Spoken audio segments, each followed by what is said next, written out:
I expected screaming. I expected broken dishes. I expected someone to throw the first punch. Instead, my husband opened the refrigerator, pulled out 2 beers, held one toward the man I'd been sleeping with, and calmly asked, "Light or dark?" For a second, none of us moved. My affair partner looked at me. I looked at my husband. Surely this had to be some kind of trap. My husband smiled politely. "The dark one's colder." That's when I realized something far more terrifying than anger. He wasn't surprised. "My name is Lauren. My husband's name was Ben. The man I betrayed him with was Ryan. Ryan and I met during a leadership seminar my company hosted. He worked for one of our vendors. Funny, confident, easy to talk to. Our conversations started with business, then lunches, then drinks, then lies. Ben never gave me a reason to cheat. That's the hardest truth to admit. He wasn't abusive. He wasn't distant. He wasn't cruel. Life had simply become ordinary. Bills, laundry, soccer practice, dinner, sleep, repeat. Ryan made me feel exciting again. Or at least, that's what I kept telling myself. We spent almost a year meeting in hotels, coffee shops, his apartment, anywhere except my house. That had been our one rule: never the house. Then one Saturday afternoon, everything changed. Ben called. "I've got to run into the office for a few hours." Perfect. Ryan came over. We ordered pizza, watched a movie, sat on the couch pretending the world outside didn't exist. Then my phone buzzed. "Ben, I forgot my laptop." My heart stopped. "How long?" I asked. "I'm about 10 minutes away." Ryan jumped off the couch. "I'll leave."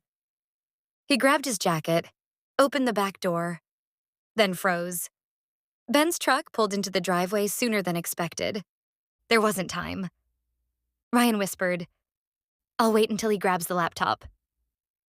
But Ben didn't come inside immediately. His truck stayed parked, engine off. 30 seconds, a minute, 2 minutes. Finally, the front door opened. Ben walked in carrying grocery bags. I figured we'd need milk. He looked at me, then at Ryan, then back at me. Nobody said a word. Ryan slowly stood. "I'm—" Ben interrupted him. "Ryan, right?" Ryan blinked. "Yeah. I've heard a lot about you." I felt every ounce of blood leave my face. Ben set the groceries on the counter, walked to the refrigerator, opened it. I was actually saving these.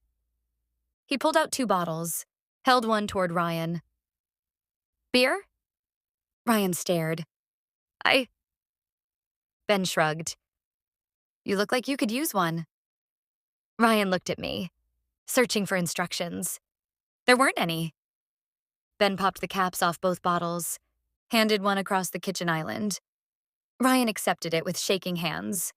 Ben raised his own bottle. "Cheers." Neither of us moved. Ben laughed softly. "It's okay. I'm not going to hit you." Ryan swallowed hard. "I don't understand." "I know," Ben replied. "I've known for about 11 months." 11 months. I nearly dropped into the nearest chair. Ryan stared at me. "You said—" I know what she said. Ben interrupted. "She also said she'd stop." Silence. Ben took another drink. "You know what's funny?" Nobody answered. I spent months imagining this conversation. I thought I'd yell. I thought I'd break something. I even imagined punching you. He smiled, but then I realized. He looked directly at Ryan. "You're just a man making bad decisions."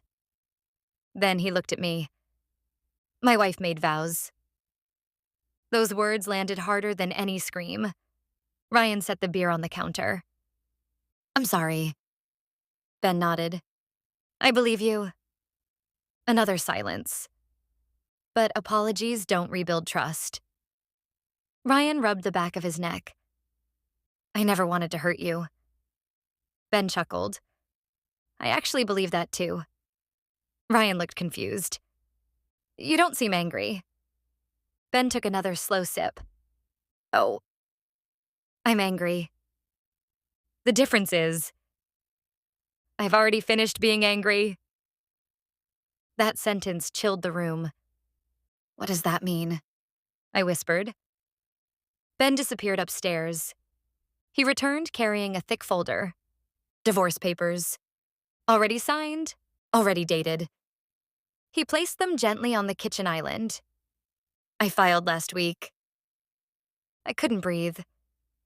You already? I was waiting. For what? He looked at Ryan. For today. Ryan frowned. Why? Because I wanted to meet the man my wife thought was worth losing everything. Nobody moved. Ben gestured toward the beer. So, tell me. Ryan blinked. What? Was it worth it? Ryan opened his mouth, closed it, looked at me, then at the floor. He couldn't answer. Ben nodded. That's what I thought. The kitchen felt impossibly quiet. The refrigerator hummed. Ice shifted inside someone's glass. Outside, a lawnmower droned somewhere down the street. Life kept moving, even while mine stopped. Ben picked up Ryan's untouched beer. You know, I bought these because Lauren told me you like dark beer. Ryan's eyes widened. I figured if we were finally going to meet, I'd at least be a decent host. The shame on Ryan's face became almost unbearable. He whispered, I should leave. Ben nodded. I think that's best. Ryan reached for the front door, then stopped. I'm truly sorry. Ben smiled sadly. I know. Ryan left. This time, he quietly closed the door behind him. Neither Ben nor I spoke for several minutes. Finally, I whispered, why were you so calm? He stared at the half-empty beer bottle.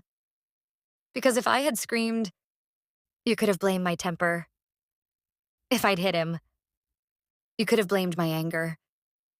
If I'd lost control, you would have remembered me at my worst. He looked at me for the first time since Ryan had left. I wanted you to remember me at my best.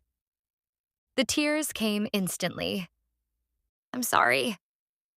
I know. I never stopped loving you.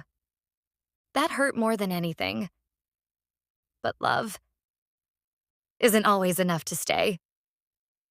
He slid the divorce papers toward me. I hope one day you understand something. I looked up. The opposite of love isn't hate. It's peace. I made peace with losing this marriage months ago. Years have passed since that afternoon. Ryan and I didn't last. Without secrecy, we discovered we weren't nearly as interesting as we thought. Sometimes people ask what my husband said when he caught us. They expect a dramatic speech.